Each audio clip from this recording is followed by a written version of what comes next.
حضرت بابا فرید گنج شکر کا جواب سنیے اور سوچئے کہ تعلیم کا انداز کیا رہا ہے ہمارے صوفی فقیروں کا، تعلیم کا انداز کیا رہا ہے۔ فرمایا کہ میں کسی شخص کو اس سلسلے میں کوئی رائے نہیں دیتا، کوئی حکم نہیں دیتا، یہ تمہاری اپنی طبیعت کی بات ہے، تم خود فیصلہ کرو کہ تمہیں کس طرف لگنا ہے۔ تمہاری طبیعت جس کام کی طرف زیادہ جھکے اس میں مشغول ہو جاؤ، اس کے ساتھ جڑ جاؤ۔ تمہاری طبیعت جس کام کی طرف زیادہ جھکے اس کی طرف مشغول ہو جاؤ، اس سے جڑ جاؤ۔ یہ فیصلہ تمہیں خود کرنا ہے۔ کچھ دنوں کے بعد حضرت محبوب الہی نے آ کے عرض کیا کہ حضور ہماری طبیعت کا جھکاؤ روحانی ریاض کی طرف ہی ہے، اب پڑھنے میں طبیعت نہیں لگتی۔ فرمایا کہ بس فیصلہ ہو گیا، اب عمل کرو اس میں۔ تو وہ سوال پوچھنے والے سوال پوچھتے رہے، پھر بھی ان کے ساتھ کے پڑھنے والے ملتے رہے اور پوچھتے رہے کہ آخر اس سے کیا فائدہ، اس سے کیا حاصل، یہ روحانی تعلیم کیوں بھائی، اس کا کیا نتیجہ؟ جب تم کو نہ نوکری مل سکتی ہے، نہ ایک وقت کا آٹا مل سکتا ہے، نہ تمہارا گھر بن سکتا ہے، نہ مکان بن سکتا ہے، نہ کوئی ٹھور ٹھکانہ مل سکتا ہے، نہ کمبل آ سکتا ہے، نہ اوڑھنا بچھونا آ سکتا ہے، اس کے ذریعے جب کچھ بھی نہیں آ سکتا، یہ ابتدا کی بات ہو رہی ہے، ابتدا ہوئی ہے۔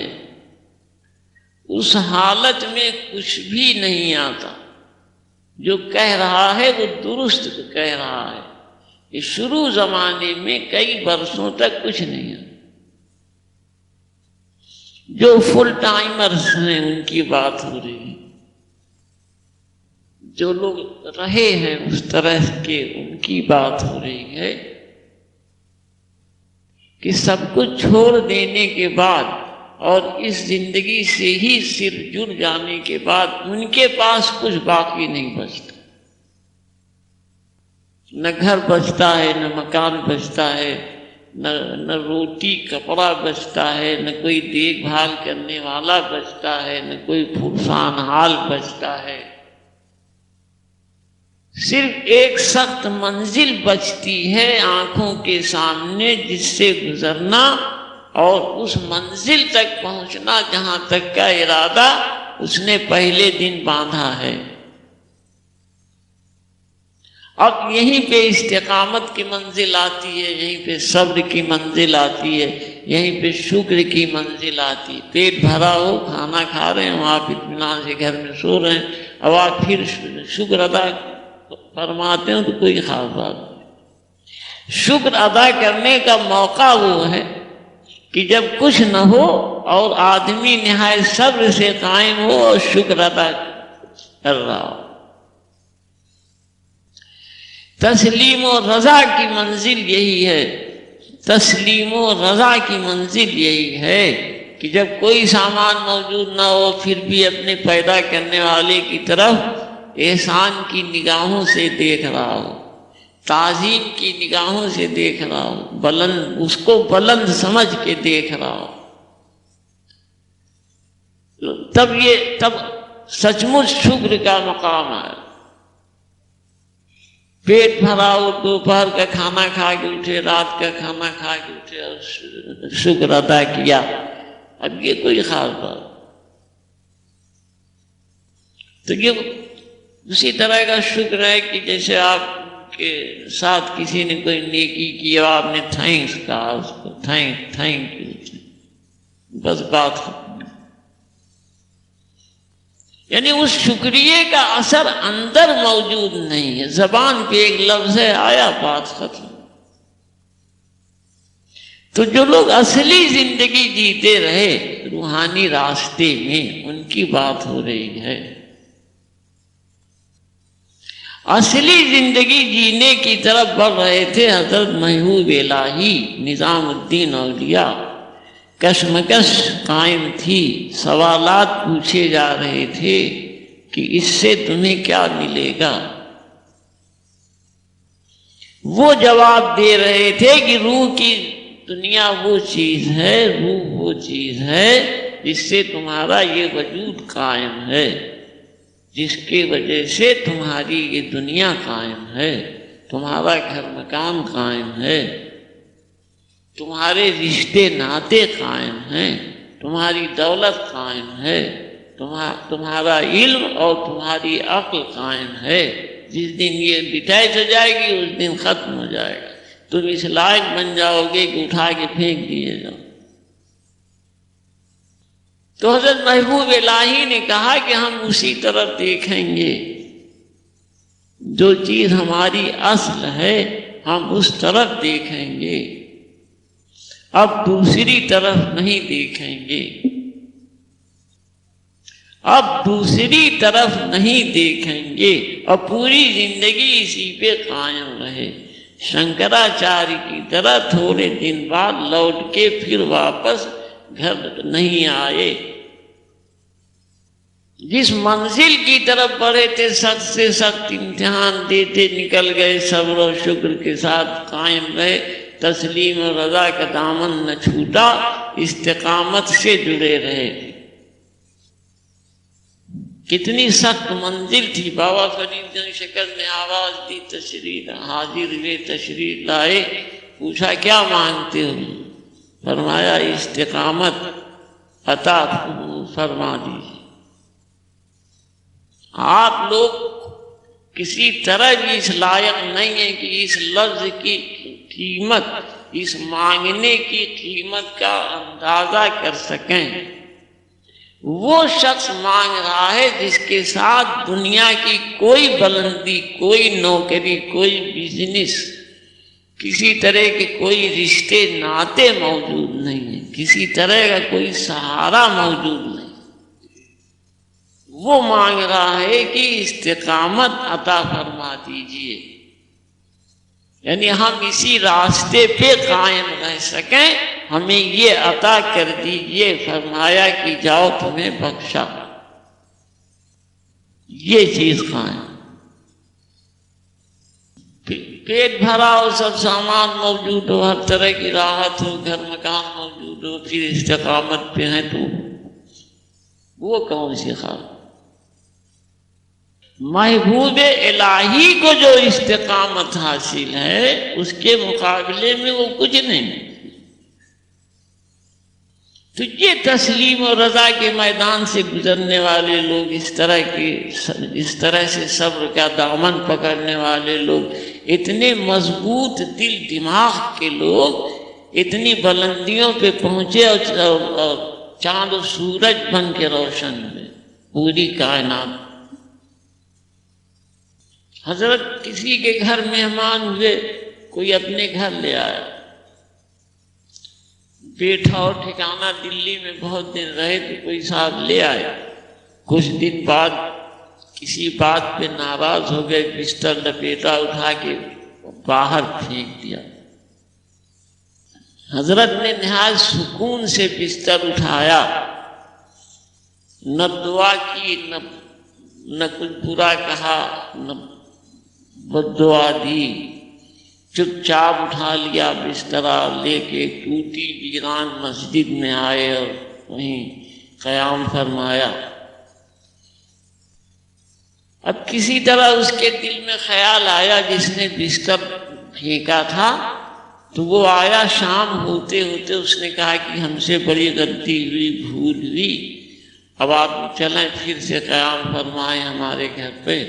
تو حضرت محبوب الہی نے کہا کہ اب ہم ایسے کے گھر پہ بستر لگائے ہوئے ہیں کہ ہم سے 1000 غلطیاں بھی ہوں گی تو وہ ہمارا بستر اٹھا کر باہر نہیں پھینکے۔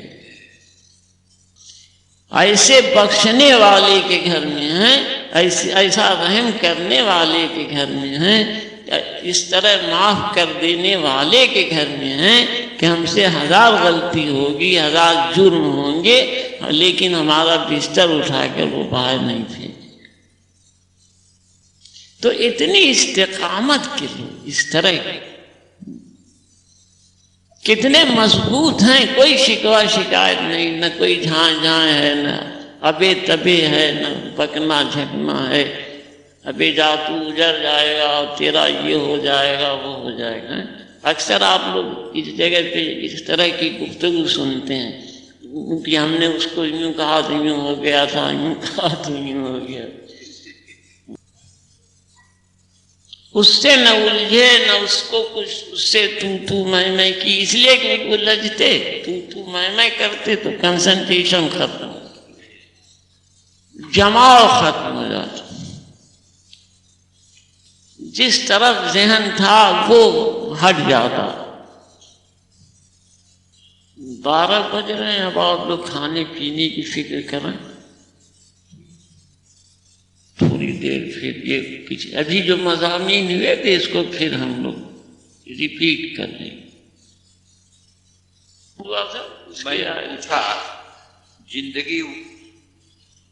میں نے پوچھا زندگی الجھ جائے تو سلجھاؤ کیا ہے؟ آواز نہیں آ رہی کیا؟ کہنے لگے اپنا سب کچھ اسے سونپ دینا جس ٹھکانے سے آج تک کوئی دھوکہ کھا کے معصوم نہ واپس لوٹا، مایوس نہ واپس لوٹا۔ میں نے پوچھا اسے سونپا کس طور جائے؟ دکھے ہوئے دل کی آہوں کے ذریعے۔ میں نے پوچھا کیسے معلوم ہو کہ کیا حشر ہوگا؟ کہنے لگے ابتدا ہی انتہا کی خبر دے دیتی ہے۔ میں نے پوچھا کائنات کے اندر کی باہر؟ کہنے لگے روح بن جاؤ، پھر اندر اور باہر بھول جاؤ گے۔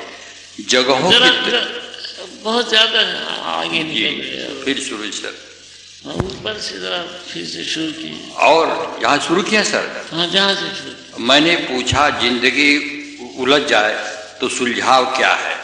کہنے لگے اپنا سب کچھ اسے سونپ دینا جس ٹھکانے سے آج تک کوئی دھوکہ کھا کے مایوس نہ واپس لوٹا۔ اس کے بعد میں نے ذرا سے ایک سینٹینس ہو۔ میں نے پوچھا اسے سونپا کس طور جائے؟ کہنے لگے دکھے ہوئے دل کی آہوں کے ذریعے۔ کسی بھی دعا یا کسی بھی ورد یا کسی بھی جاپ کا اثر اس وقت تک نہیں پڑتا یا پیدا ہوتا جب تک کہ اس کے ساتھ دکھا ہوا دل موجود نہ ہو۔ ایک بہت اہم شرط ہے، یہ ایک اہم کنڈیشن ہے اس کے ساتھ جڑی ہوئی کہ آپ کی دعائیں کس طرح غیب میں سنی جائیں۔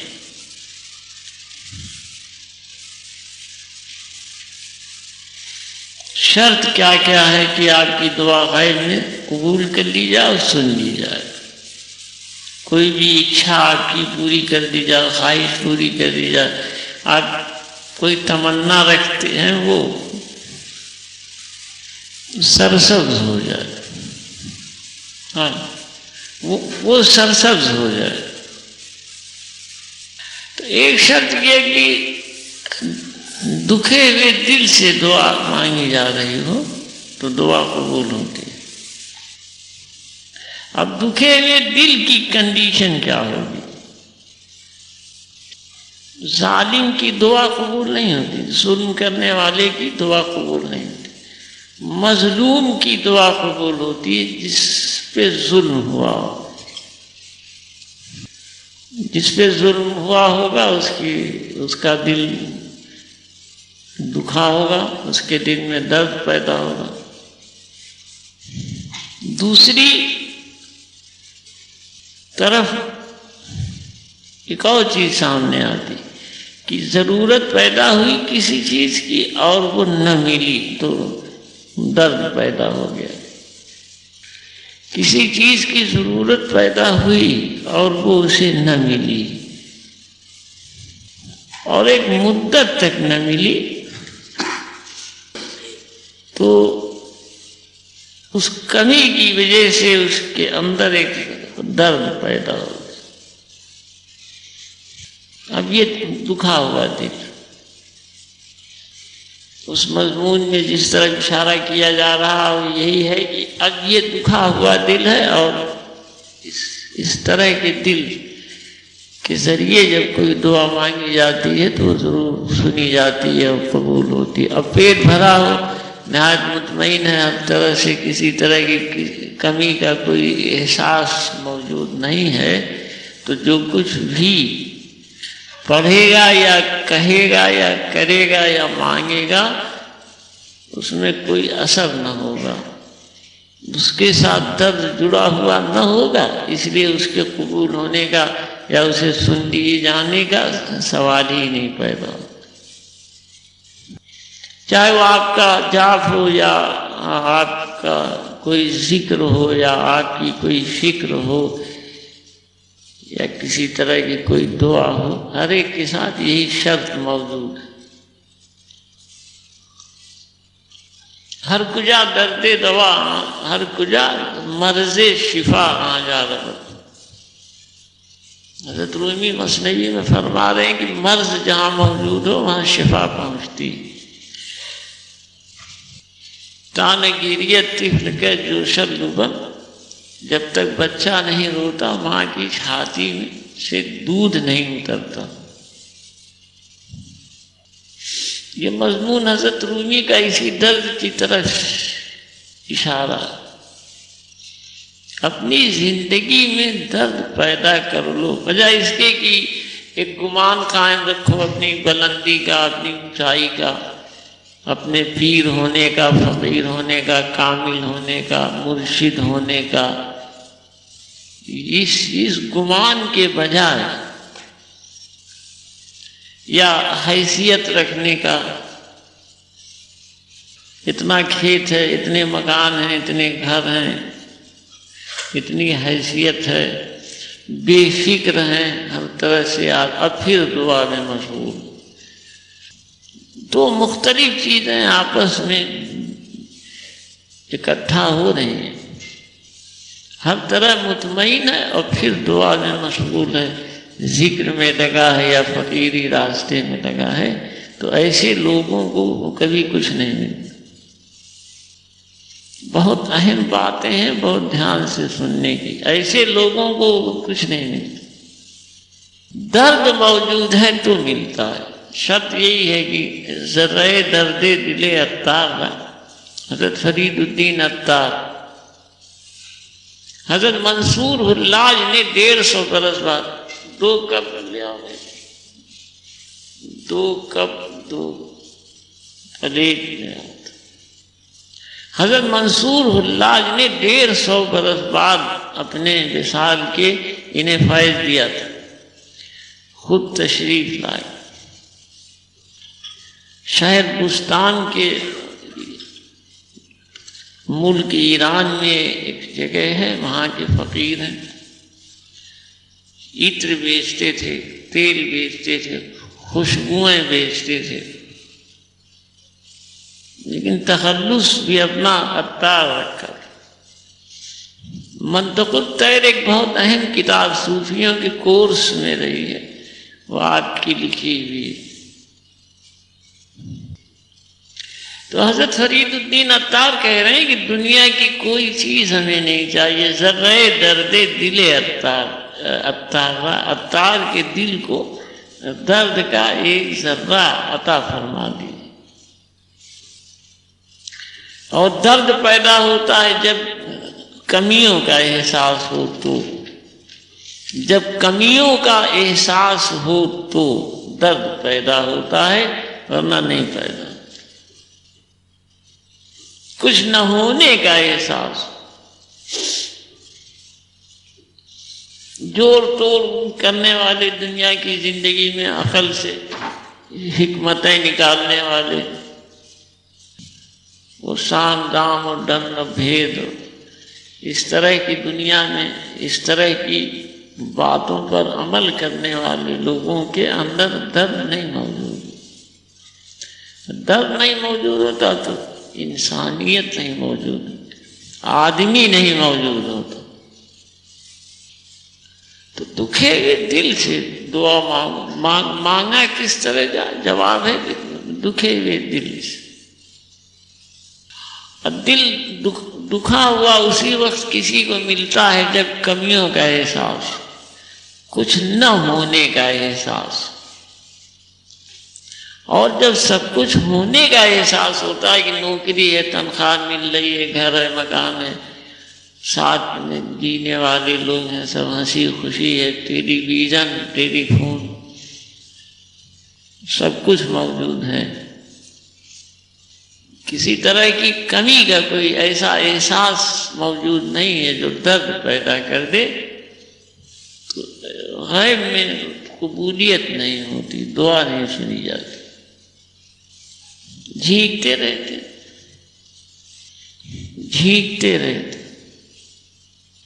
تھوڑے دن وہ عروج رہتا ہے، تنخواہیں رہتی ہیں، ایک عمر آتی ہے ختم ہو جاتی ہے، نوکری کی ایک عمر ہے ختم ہو گئی، بزنس کے آمدنی کی ایک عمر ہے ختم ہو گئی. اس کے بعد جب کمیاں پیدا ہوتی ہیں زندگی میں تب کوئی سننے والا موجود نہیں ہوتا، اس لیے کہ اس طرح کی زمین نہیں تیار جو فریاد کو غیب میں پہنچا دے، غیب کی دنیا تک اس کی فریاد پہنچا دے. اس طرح کی کوئی زمین موجود نہیں ہے اس کے ساتھ، یعنی درد موجود نہیں. شروع زندگی سے اگر اس طرح کی زمین موجود ہو تو ہر گھٹاؤ کے بعد پھر انتظام ہوتا رہتا ہے. ایک گھٹاؤ لگا، اس کے بعد دوسرا انتظام آ گیا، پھر ایک گھٹاؤ لگا، پھر دوسرا انتظام. ہر زمان از غیب جانے دیگرست، ہر لمحہ ایک نئی جان ایسے لوگوں کو دیے جانے کا دستور. نہ ختم ہونے والی